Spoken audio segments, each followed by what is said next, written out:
Hey,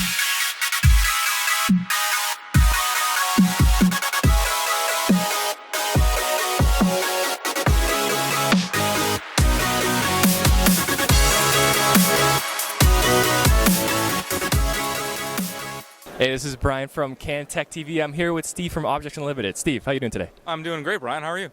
Doing very well. Thanks for asking. Steve, apparently you guys can build anything from a 3D printing standpoint. What does that mean?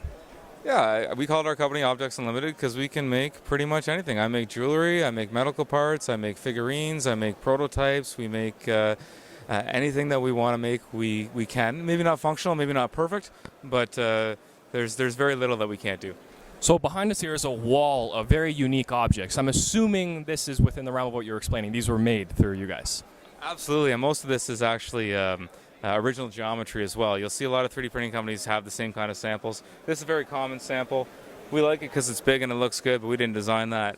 Things like this are truly incredible to me, where we built a 3D scanning rig. We're able to capture and really produce great models of people quite quickly. That's a magician that was doing some tricks.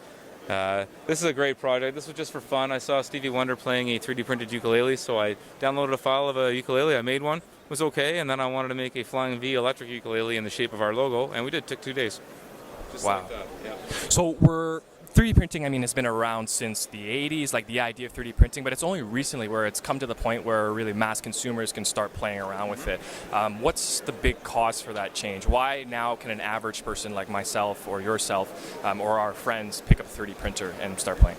Well, you have to kind of couch that the consumer level 3D printers are toys, and they're quite simple, and they do some stuff, but you're not going to make a model like this on $1,000 printer. I think the biggest thing that opened up the market was MakerBot, and then getting printing accessible to the tinkerers, which then kind of made it more noticeable in the press, and then people like myself and other people in our industry decided to jump into this from whatever we were doing.